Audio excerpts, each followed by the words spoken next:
So welcome everyone, some familiar faces from our first episode. This is our second episode for The Naked Architect, a guide to commissioning and working with a residential architect. Now I would like to thank the Architects Registration Board of Victoria for supporting this program. It's allowed us to get people like Bart here providing this documentary. This is also a collaboration between Open House Melbourne, whose signboards are at the front and no doubt you know very well, and ArchiTeam, which is a architects member organisation for small, medium and emerging architects, of which Michael here is one of our members. And lastly, I'd like to thank Charlie, who is the owner of this house and Michael's client, and Michael from Architecture, for actually letting us come and look at this project and talk about it today. And thank you all for being here on Grand Final Day as well. Your commitment to architecture is well noted. They will be finishing just before the game. That's right. Yeah. All dash to the pub. Now, we will talk sort of quite generally about this project and also how you guys work together. We also do have a bit of a side topic to touch on, which is actually managing a budget. So we're sort of trying to move through some of the bigger questions of architecture with this series so that you guys have sort of a general overview. So we might start off with a fairly mundane question, but a very important one for Michael, which is, I mentioned the Architects Registration Board of Victoria.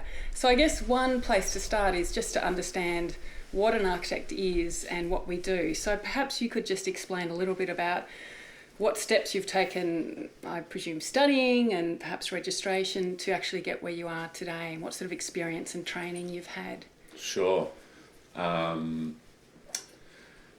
I guess probably the place to start is I went to University of Melbourne, did the Bachelor of Planning and Design, which is a 3-year course, and a Bachelor of Architecture, which is a 2-year course, with 1 year out in between for travelling and work experience. And back when I studied, that was actually compulsory at Melbourne University. You had to take a year out in between. You had to pass the Bachelor of Planning and Design.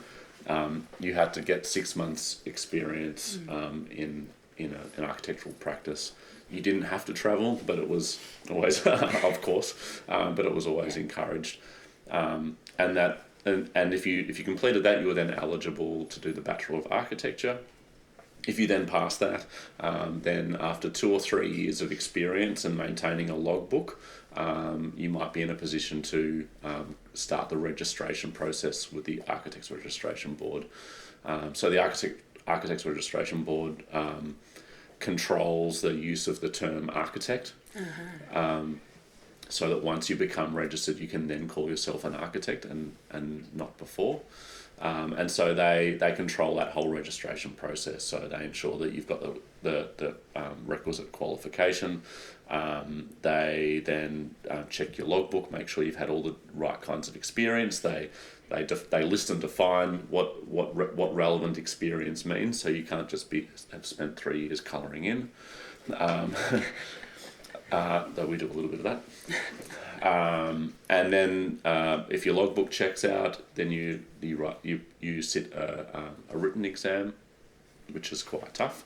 And then if you pass that, then there's an oral exam where you sit down with a couple of other ARBV members, and they quiz you, make sure that you're you're going to serve the public's interests. So the Architects Registration Board is really about protecting the public's interests, ensuring that we should be sitting here proclaiming ourselves to be architects. So it's quite an in-depth process and quite a lot of training involved as well. It is. Do you feel like without that process in place you could actually work well as an architect, or do you think that's a critical part of your background and your training?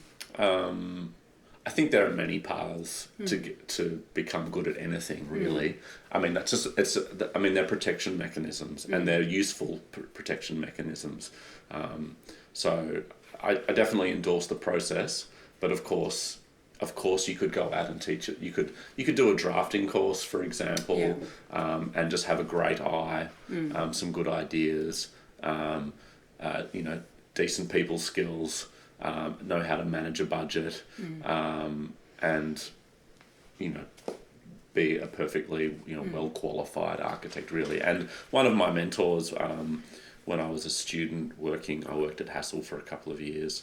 One of my mentors had worked for 12 years for Norman Foster, was one of his main guys, and he was an industrial designer by training, no architectural background whatsoever. And he was a really, he designed the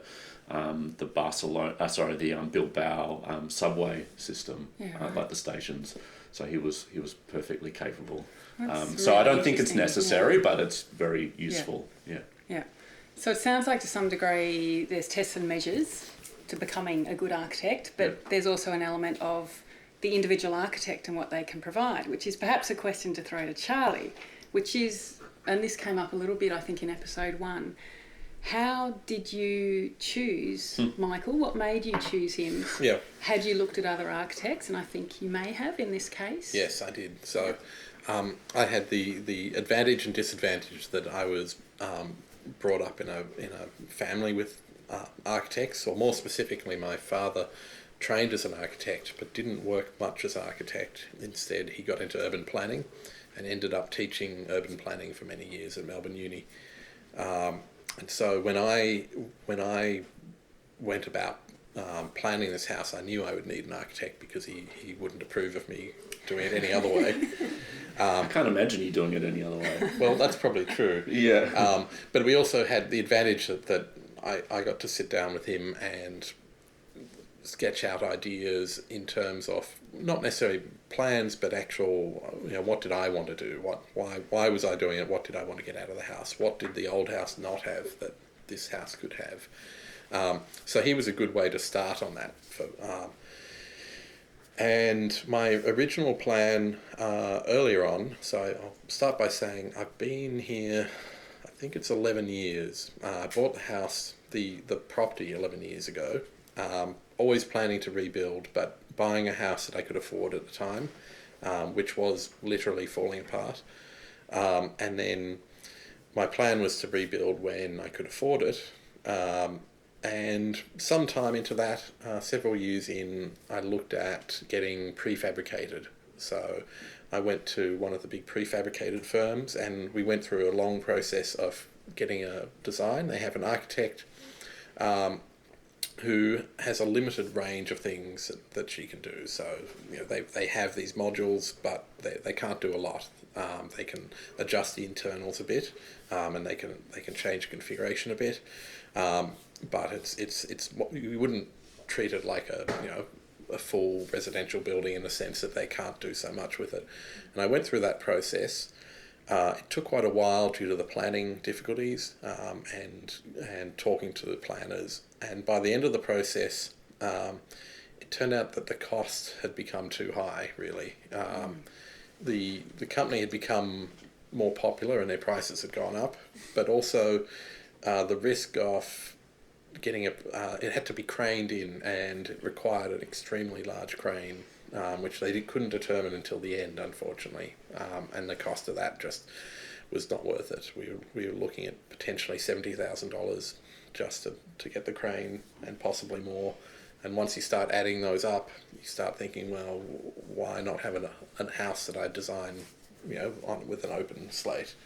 So that's when I started looking for an alternative, and of course I spoke with my dad again, and he recommended Michael, who was one of his students in planning, and we met and got along fine, I think. Still do. Yep. and so I was comfortable with Michael, and we went from there. Yeah, it was an interesting moment the day Charlie's dad, Mario, one of my old lecturers, kind of felt like he was like marching you up the stairs. Yeah, to, pretty much. use these guys. Yeah. It was great. Yeah. Yeah. So, Charlie, beyond that point of meeting Michael and obviously having your dad's recommendation that he must have been okay at what he did, what steps did you take to make that final decision to actually proceed? Sure. So you mean as in say that Michael is the right architect for me? Yeah. Like, did you test it through an initial design and then commit, or was it pretty much full in for the whole scope? I can't. Well, you did a fair bit of work before I actually signed a contract. I think that looking at the time, you had a relatively small number of pieces of work you've done. Yeah. But I could see things that I liked in what you had done, and I think especially Michael had his own place is very small. How small is your 23.1 square metres. So that, and it looked great, and I think that was a good sign to me that someone who looked at this as a potentially large house, or for me this is a house that's the right size for me. And I know that I had talked to some other people who saw this as too small. Like, their view of this would be, well, you can't do anything because it's too narrow, it's not worth it. And whereas I thought with Michael, he's someone who appreciates you can do something in a small space. 6 times bigger than mine. Well, that's right. Yeah. And it does, and I said it before, but this feels like a big house to me. I mean, I know it's not as big as other houses, but it doesn't feel cramped, it doesn't feel tight. I think that might be partly due to Michael's attitude to it. I think in our office we also get excited about, it's something we talk about a bit, we get quite excited about challenging sites.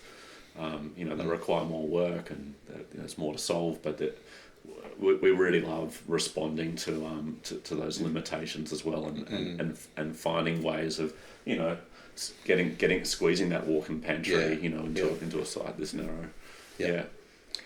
So it sounds like part of your brief was formed in those early discussions with your dad, perhaps, on trying to work out what you needed from the site. Yes. And also in the size of the site. So its constraints due to its size, the fact it had a derelict house, so you wanted to rebuild. You'd already investigated prefab and dismissed that.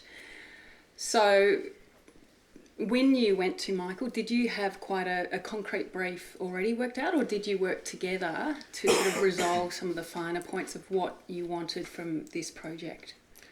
Well, I'd say I did have a concrete brief in the sense that I already had a design from the prefabricated people, but it wasn't.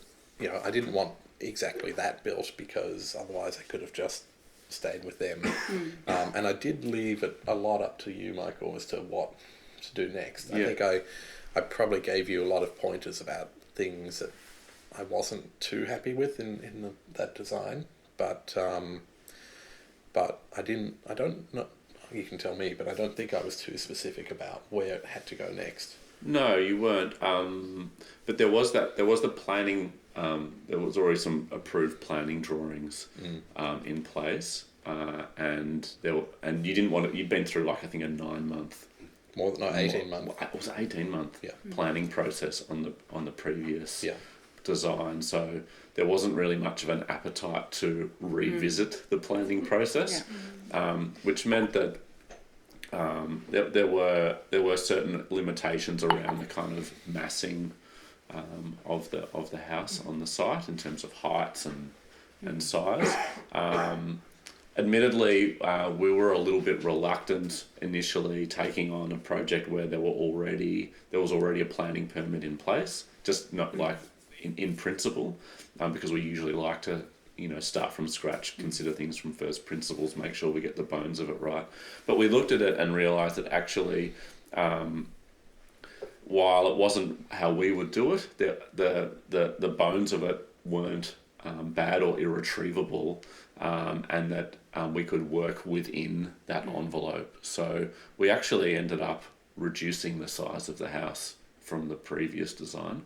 So the previous design didn't, for example, have the backyard that this one does. I think the backyard was maybe half the depth. Not even that. It was only 1.5 meters, I think. Oh, was it that small? It was yeah. very small. So there was no usable backyard, and we found that we were able to win back that backyard without actually losing any functional use of space in the house. And that was really through the compression of this kind of staircase, bathroom, laundry, pantry, kitchen zone, like really kind of working that stuff, so that rather than having a separate room for each of them, it was really kind of compressed into a tight kernel. So we found we were able to actually do better than the planning permit, and councils are always open to you building less than what's in your permit, so we could just simply run an amendment. So you did have to go back to council? We went back with an amendment, Yeah. but that's a relatively straightforward process. It doesn't open up the full can of worms of the planning process again. And how do you know roughly how long that took to go back to council? Given you'd already had a sort of 18-month process through council. It only took a couple of months Yeah. from memory. I can't remember exactly, but it was a relatively straightforward process. Oh, good. Yeah. And I guess then that's sort of discussing the brief a little bit and how that worked. In terms of the budget that you had allowed for this project, given that is our topic for today to some degree, did you also come on board with a fully fledged and resolved budget in mind, or was that something that sort of ebbed and flowed throughout the design process? It definitely changed a lot. Yeah. It was, there are many reasons why. One was, so one of the initial reasons for not going with prefabricated is the cost had gone up.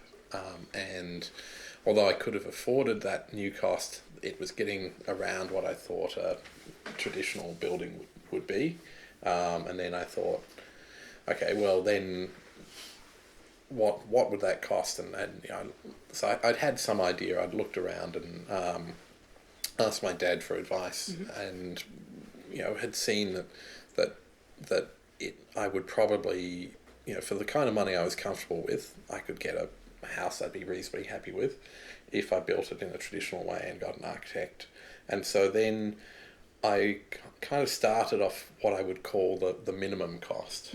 So trying to build it for the least that it could be done practically without being too compromised. Which was the budget you gave us initially. Yeah. And then we went through. You pretty much had a full design and went through and did a costing. The quantity surveyor. Yeah, and that was, I think it was about what I suspected it would be. Yeah, I think it was about $20,000 over or something. So it was within about 5%. Yeah. Which was fine. But then I thought, what we'd done, then all the other things that we could have, details and materials and things like that, would I felt like it'd be worth spending more to get to kind of improve, I guess, the materials really when it comes down to it. And so around that time, my business was actually starting to make money, whereas when I went into it, it was not making money. And so I had a little bit more income coming in, and so I thought, well, maybe I will spend a bit more. And I think I said maybe I could spend $100,000 to $200,000 more. And of course, Michael came back with $200,000 of improvements. You wanted a good house, right? Yeah. Which was about the right level. That was about where I could comfortably afford, what I could afford,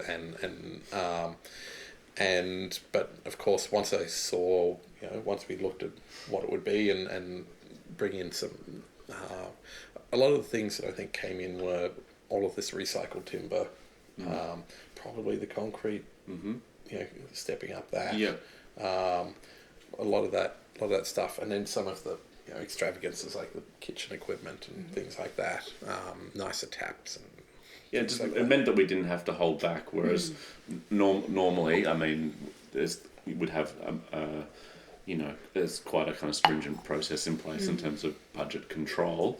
It was in a way still the same process because we still had to try and track how much cost we were putting back into the project, but we could relax into it probably more than on most projects.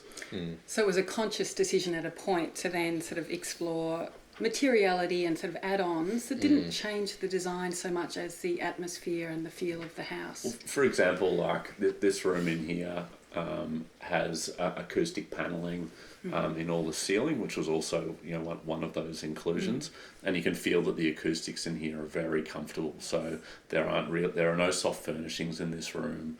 There are a lot of hard surfaces, so ordinarily it would be quite an echoey space, which can feel cold. Acoustically, this feels like a much warmer space for it. So, being able to work with this material palette and achieve the acoustics that we wanted was something that extended budget afforded. And I think that's a really interesting point you've raised, that it's not all just about the finishes and the materials and what you see, but there's extra elements that you don't see, such as acoustic treatment. And I think that's very interesting because in theory, you could price a design off the plan. Yep. But then the idea that you can add in $100,000 to $200,000 worth of scope purely through the choices of materials, of acoustic treatments, of all these sort of extras.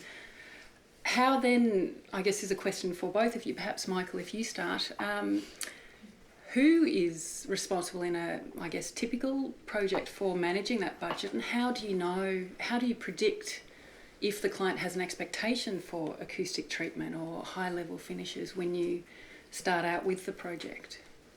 Yeah, I guess there's a discussion at the start when we're engaged around what kind of project a client's looking for, and it's about getting that match right between client and architect too. So, sometimes we have people coming to us and they just want to build it themselves and they know what the design is and they just need someone to draw it up, and then really they need a drafts person. So, we're not the right people for that kind of job. And then there are other jobs where they show us the kinds of work they like, and it's of a reasonably contemporary nature, and it feels like the kind of thing that we might do, and you can see kind of through material selections and the fixtures and fittings in the kind of reference images that we're seeing that there's a good match there, that we're the right kind of architect for the job. So there's usually some kind of discussion in that realm. You can get a fairly good sense through those early conversations. But that said,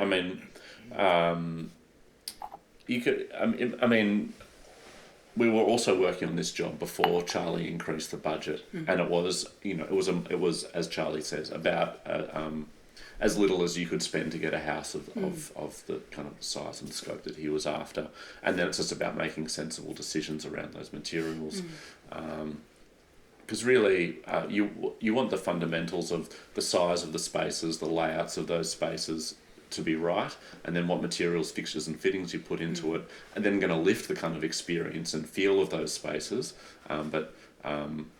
That's just a choice about cost.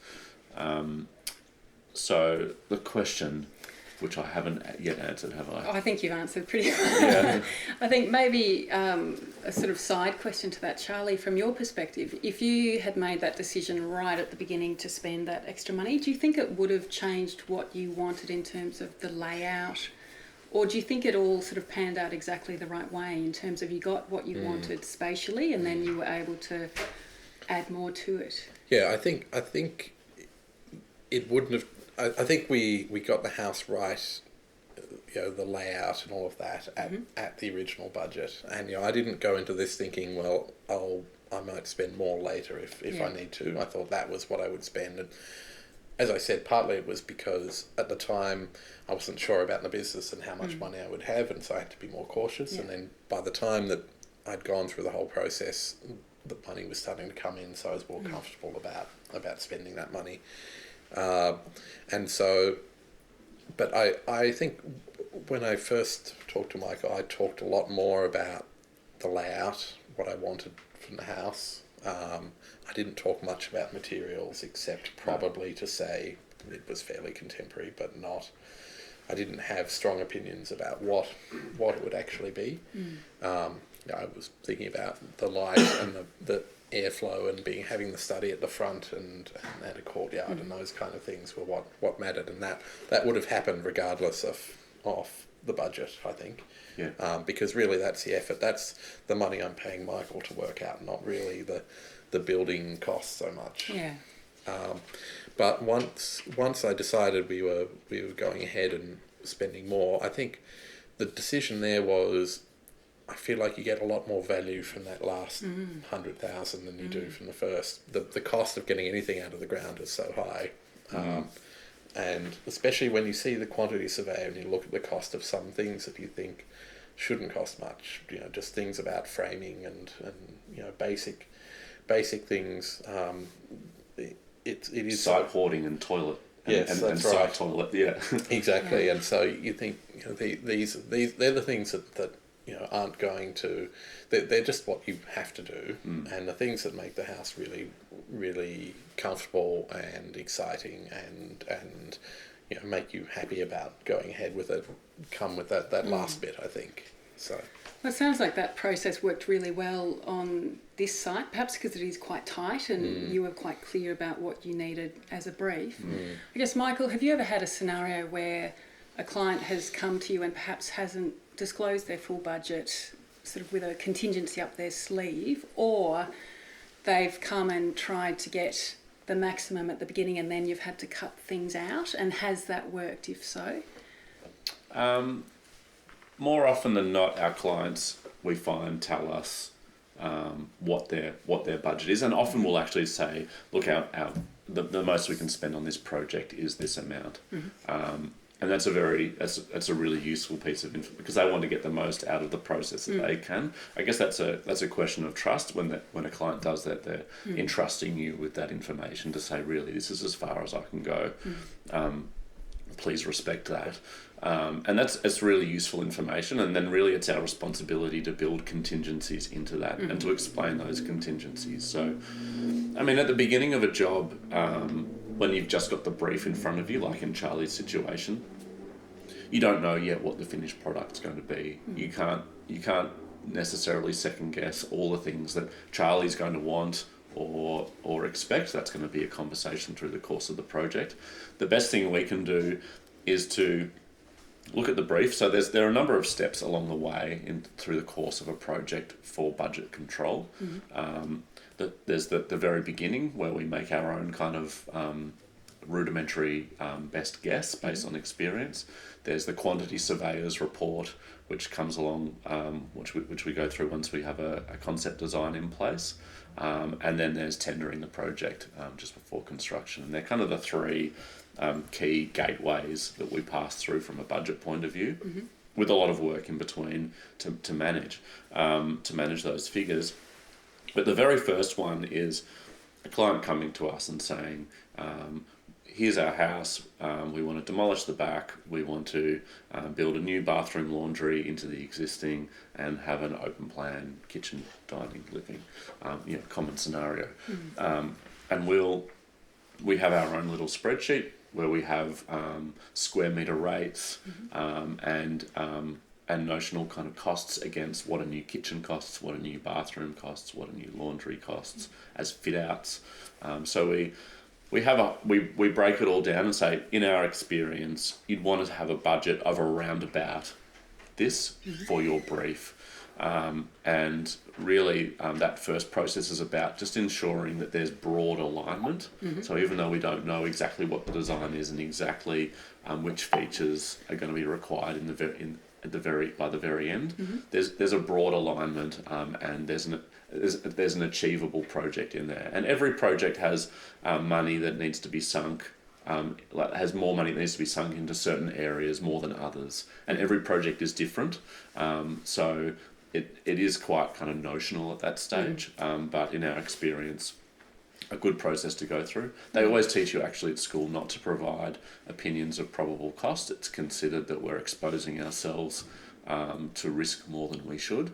And so it's potentially not something we should be doing or advocating from our own risk point of view, but we find that we need to do it anyway.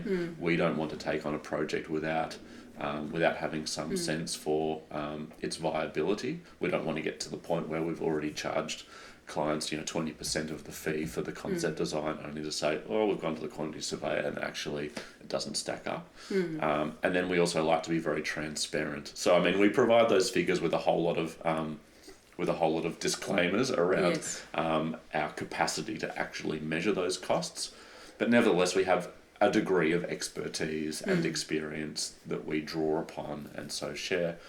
So we have those breakdowns, and then below all the kind of building breakdowns, we have then our construction contingency, so putting a certain contingency aside for the actual construction process. There are always things that come up. We've all seen home renovation shows.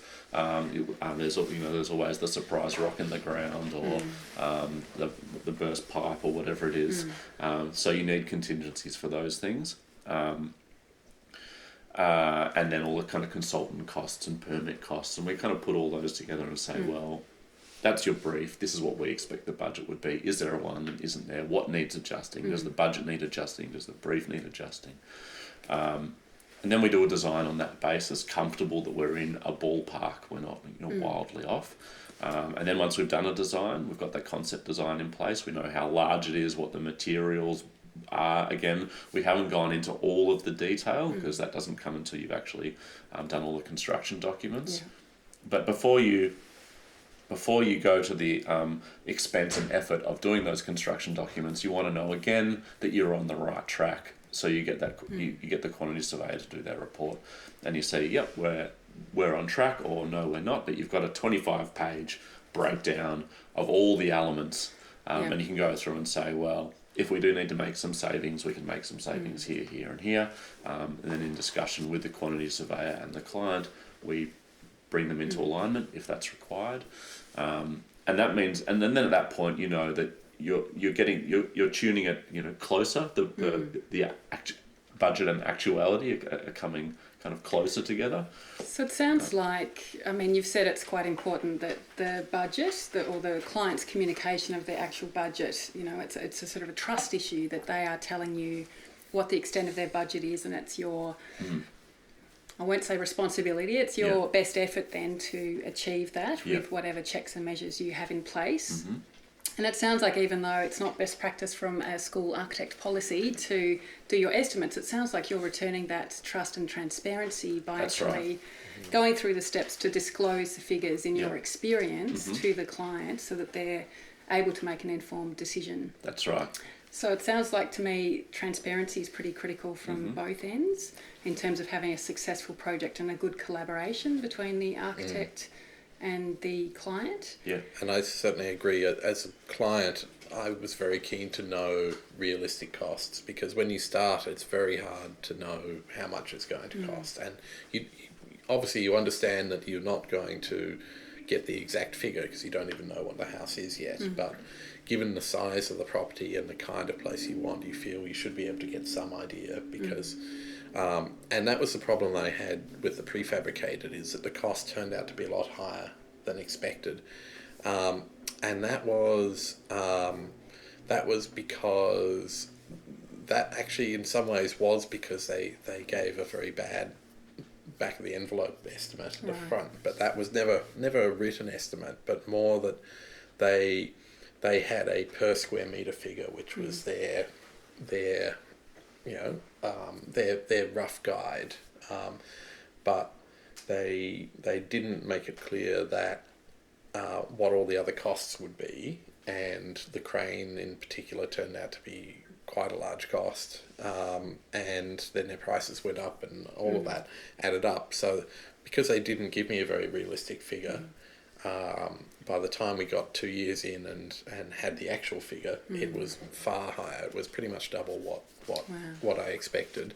And that was when, could have avoided a lot of time. In many ways I wasted their time, because the fees I paid them were maybe only $2,000 or $3,000 for 2 years' work, so it wasn't worth their time either. But they could have avoided it if they put a bit more effort into an estimate up front, and been a bit clearer. And I think I had the advantage. I had a better idea of costs by the time I came in to talk to Michael. I'd asked a lot of people and other people who'd built, and I'd looked at the contracts they had, and I'd looked at what they'd got for the money, and that helped me a lot. But it would be very hard, I think, to go into this without an idea of what the real cost is. I guess that leads into my last question before we hand over to the floor. Hard question to end on, but when the cost goes up, the budget for the project, do the architect's fees change? So typically architectural fees for a project of this nature will be charged on a percentage basis, and that's a percentage of the final construction cost. So, and the fees will be typically adjusted as the project goes along. So if Charlie says, put $200,000 into the project, I'm happy to do that. Then we make changes and our fees go up accordingly. Similarly, if it's, I've actually got to take $50,000 out of this project, it comes down, and it's adjusted to that final construction cost. The important thing, I guess, is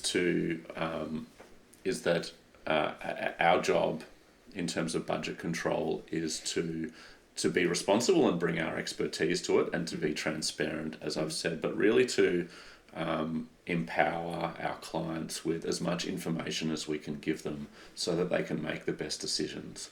So we're not in a position to make decisions around whether or not a certain item is worth it or not. All we can do is say, this will be the benefit of having this, or this will be the disadvantage of not having it, and this is what it will cost. Do you want that in or out? And to reflect back to clients as best as possible throughout the course of the project, where the budget is sitting, and if we go to the quantity surveyor and it's coming in higher than we were expecting, to then look at that and ask ourselves why, and we've responded to the client's brief, we've done our best job with estimating that it's come in higher. Why has it come in higher? Where can we cut budget out? And at that point, some clients will say, we really need to bring it right back down to the original budget, and so we go through that process. Sometimes there'll be elements where I really like what you've done there, I'd like to keep that, but it's always the client's decision. It's an imperfect process in a way. You can't know. I mean, you're building a one-off. It's not like a mass-produced item. In a way, you're building a prototype. No one knows exactly what challenges a prototype's going to throw up until you've done it.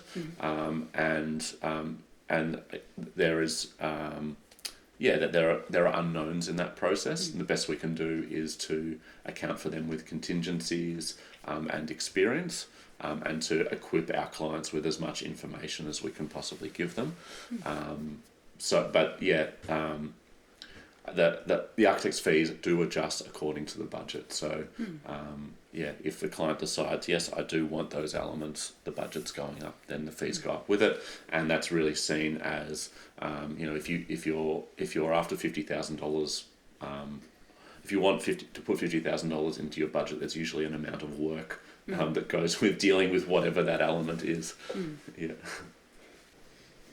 Fantastic. Well, thank you everyone again for coming out today. I think it's a fantastic house to visit. Very exciting to see yet another project. Thanks again to Charlie for letting us through. Michael for his excellent work here. Now we do have some refreshments as well, so please do hang around for a short while, and you can also take the opportunity to ask Charlie or Michael a couple of your own questions if you so desire. Thank you.